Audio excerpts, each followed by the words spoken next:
aí, a hora do ungido, com o pastor Paulo Messias. Olá, meus amados irmãos e irmãs, a quem vos saúdo com a graça e com a paz do Senhor Jesus.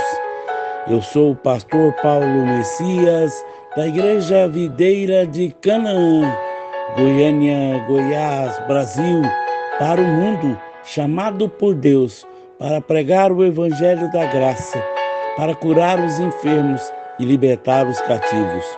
Por isso, antes de orar por você, eu queria compartilhar uma palavra de Deus, Jesus e o divórcio.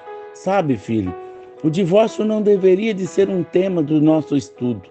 Antes deveríamos ocupar a nossa atenção desvendando os princípios de uma vida conjugal amorosa e feliz, aprendendo como conduzir os nossos filhos debaixo do temor do Senhor, como serem homens e mulheres cheios do Espírito e do caráter de Cristo. Sabe, entretanto, por causa do ataque maligno aos lares, por causa das terríveis consequências do divórcio, precisamos investir algum tempo compreendendo o ponto de vista de Deus a respeito do divórcio e do segundo casamento. Vivemos uma época em que não basta para as pessoas ouvirem que algo é bíblico e que se trata da vontade de Deus. Precisamos mostrar-lhes todas as vantagens que vão obter aceitando as verdades bíblicas e a lista de prejuízos se rejeitarem. Eu creio que eu não preciso mostrar todos os malefícios, basta saber a vontade de Deus como se expressa nas Escrituras. Quando Jesus proferiu o Sermão do Monte, ele estava ensinando os seus discípulos e dando a eles uma nova lei do reino. Essa nova lei não revogava a lei de Moisés, mas ela elevava as suas exigências. Ele fez isso com relação ao homicídio, por exemplo, dizendo que até mesmo ao se irar pode resultar em julgamento. Com relação ao adultério, ele disse que simplesmente o ato de olhar para uma mulher com intenção impura já é adultério. Quanto ao divórcio, não foi diferente. Ele disse em Mateus capítulo 5, verso 31 e 32, também foi dito, aquele que repudiar a sua mulher, dê-lhe carta de divórcio. Eu, porém, vos digo, qualquer que repudiar a sua mulher, exceto em caso de relações sexuais ilícitas, a expõe e a torna adúltera, e aquele que casar com a repudiada comete adultério. Sabe, somente os discípulos verdadeiros se submetem com serenidade aos mandamentos do Senhor. Não precisamos buscar outras explicações ou brechas para a possibilidade do divórcio e um segundo casamento. O Senhor simplesmente fechou todas as possibilidades. Como discípulos, nós simplesmente nos submetemos ao Senhor. Existia a controvérsia dos fariseus. Há uma grande resistência que há na mente de muitos irmãos que vem por causa de uma suposta exceção que o Senhor Jesus estabeleceu em Marcos 5, 31 e 19:1. Para compreendermos o texto de Mateus, precisamos do contexto de Marcos, capítulo 10, verso 1 e 12. Os fariseus estavam tentando pegar Jesus em alguma falha, com o intuito de acusá-lo dessa forma. Com a intenção de atacarem Jesus, eles fizeram duas perguntas. Eles não tinham a intenção de aprender coisa alguma, muito menos de fazer a vontade de Jesus. Se a resposta de Jesus fosse sim, eles acusariam de estar promovendo a destruição da família e desprezando os direitos da mulher. Se Jesus respondesse não, eles acusariam Jesus de contrariar a lei de Moisés. Eles certamente também tinham a intenção de colocar Jesus contra Herodes. Foi nessa mesma época que João Batista foi preso e degolado por denunciar o divórcio e o casamento ilícito de Herodes com sua cunhada Herodias. Os fariseus instigavam Jesus a ter a mesma atitude de João, pensando que com isso teria o mesmo destino. Lá em Mateus 19, do verso 3 ao 9. Vieram e a ele alguns fariseus inexperimentavam, perguntando: é lícito ao marido repudiar a sua mulher por qualquer motivo?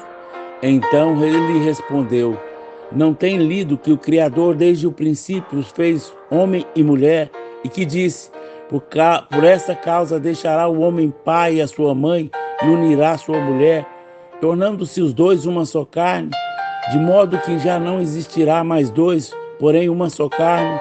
Portanto, o que Deus ajuntou, não separe o homem.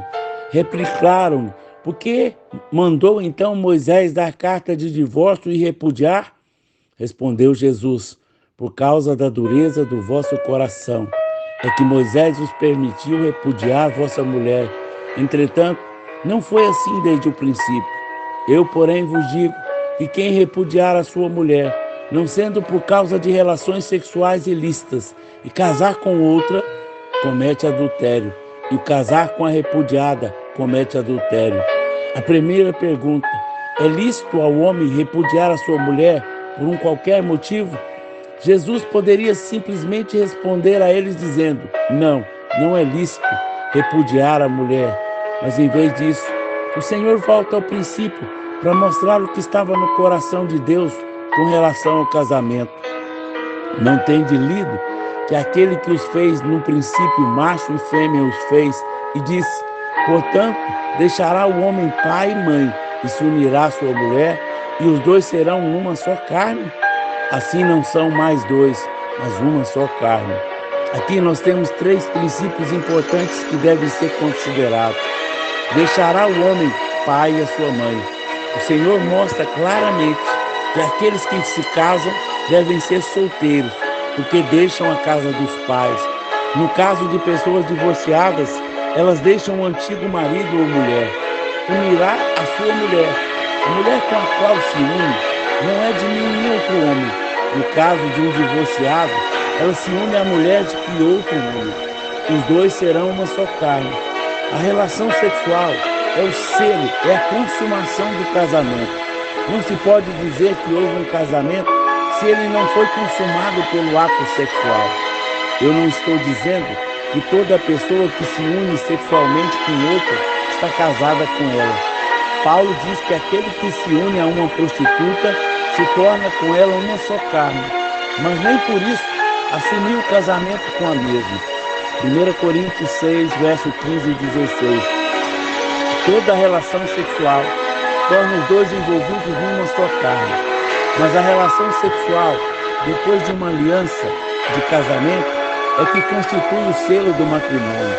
Resumindo o ensino de Jesus sobre o casamento, podemos dizer que o casamento ocorre entre um homem e uma mulher solteiros, que deixam a casa dos seus pais e se uniram com uma pessoa numa aliança selada pela relação sexual.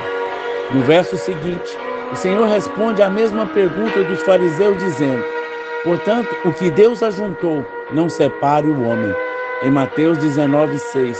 Nenhum ser humano tem competência e nem autoridade para desfazer o que Deus faz. Mesmo que um juiz lavre a certidão de divórcio e declare que uma pessoa livre dos vínculos do casamento, aos olhos de Deus, essa relação não é desfeita.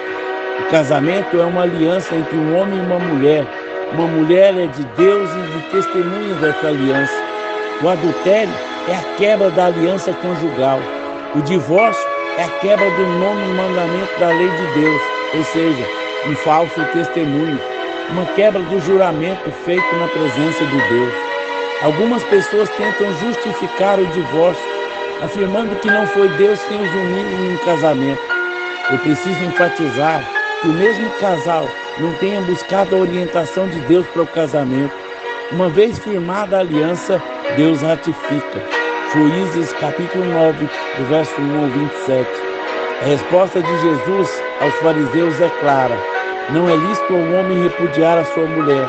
Não é permitido, não pode, não deve, seja qual for o motivo.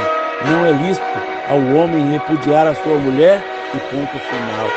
A segunda pergunta: então por que Moisés mandou dar carta de divórcio e repudiá-la?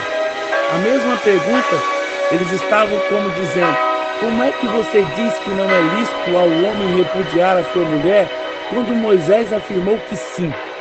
Jesus disse: Moisés, por causa da dureza do vosso coração, vos permitiu repudiar as vossas mulheres. Mas, ao princípio, não foi assim. O casamento foi criado por Deus, o divórcio não. O divórcio é a consequência do pecado, é a não expressão da vontade de Deus. Jesus mostra que no princípio Deus não programou o divórcio, mas veio a existir por causa do pecado, da dureza do homem. Assim, o divórcio é uma invenção humana, enquanto o casamento é uma instituição divina. Jesus também corrige a pergunta dos fariseus dizendo: Moisés permitiu repudiar as vossas mulheres. Não era um mandamento, era uma permissão, por causa da dureza do coração do homem.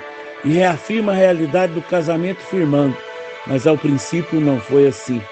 Os fariseus, a suposta exceção descrita em Deuteronômio 22 e 24, deixou de ser uma exceção e passou a ser uma regra geral para o casamento, exatamente como acontece em nossos dias.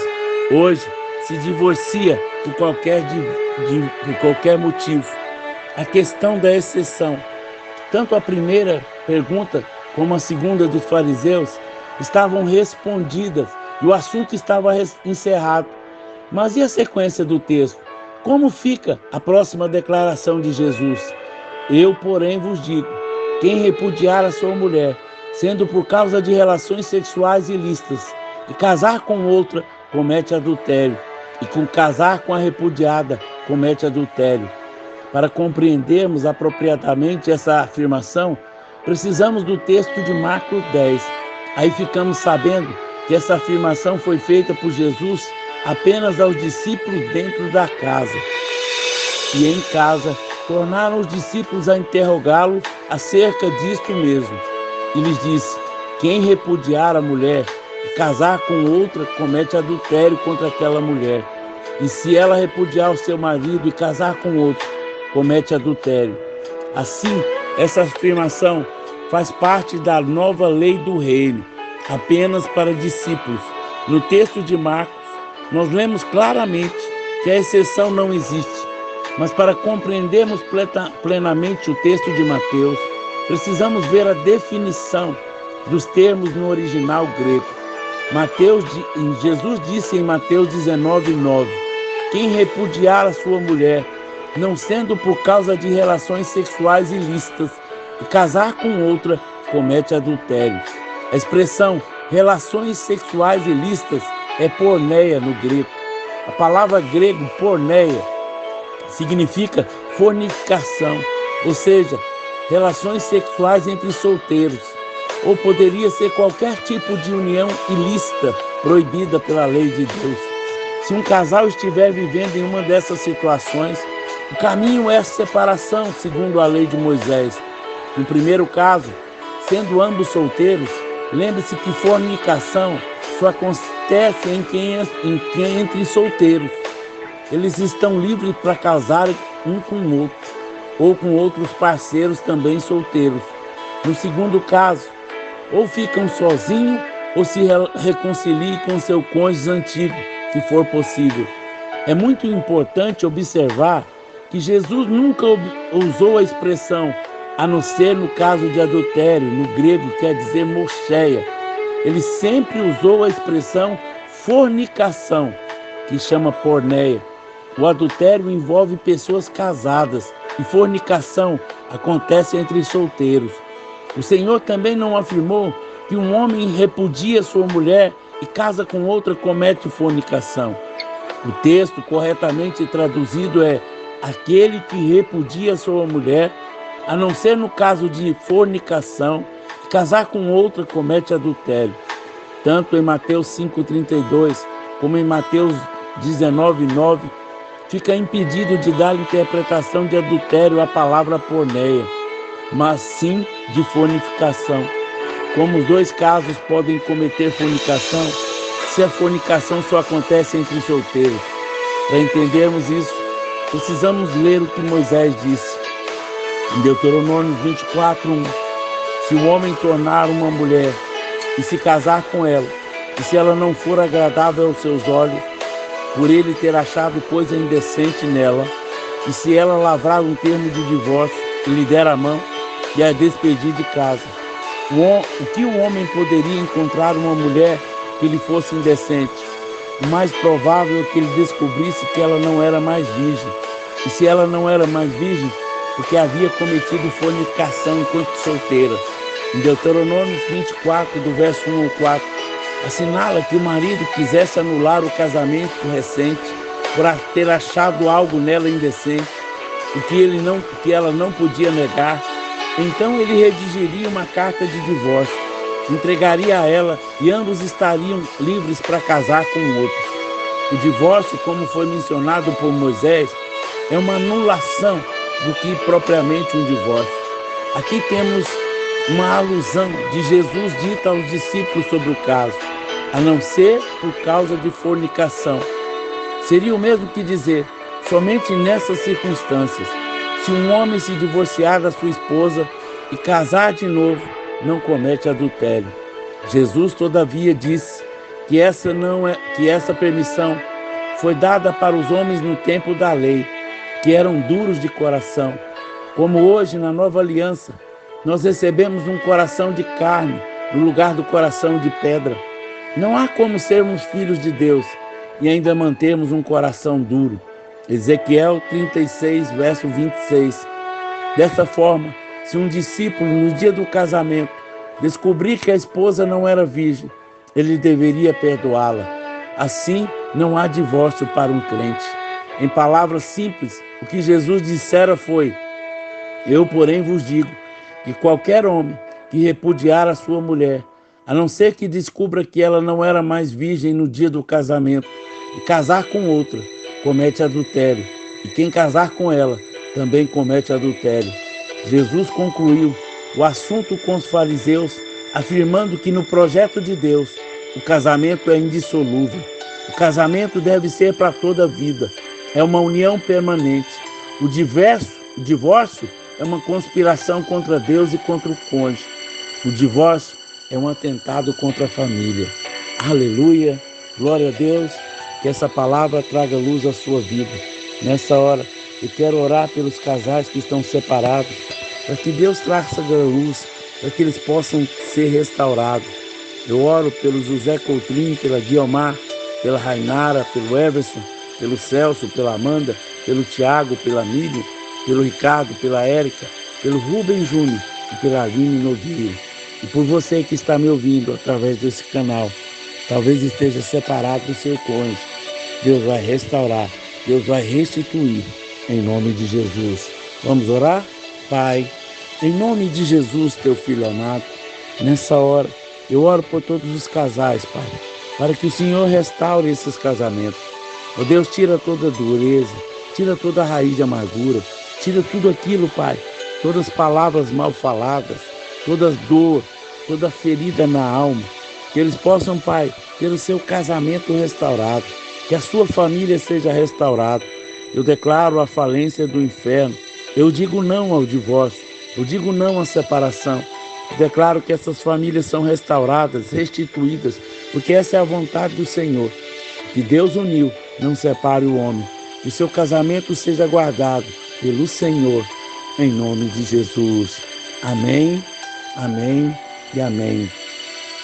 Meu amado irmão, minha amada irmã, se essa palavra foi bênção na sua vida e trouxe edificação, por favor, nos ajude a divulgar, para que mais e mais pessoas tenham seu casamento abençoado. Se você quer abençoar o nosso ministério, que nós temos várias frentes de trabalho, ofertamos cesta básica, levamos pessoas para o encontro, oferte na nossa vida, e Deus vai multiplicar cada dia mais. Você tem liberdade. Se você quer ofertar na nossa vida, fale comigo e eu vou te enviar o número do Pix. E Deus vai multiplicar na sua vida. Lembre-se, abençoarei os que te abençoarem. Que Deus abençoe você ricamente, em nome de Jesus. Amém? Invista no nosso ministério. Deus vai te abençoar sobremaneira.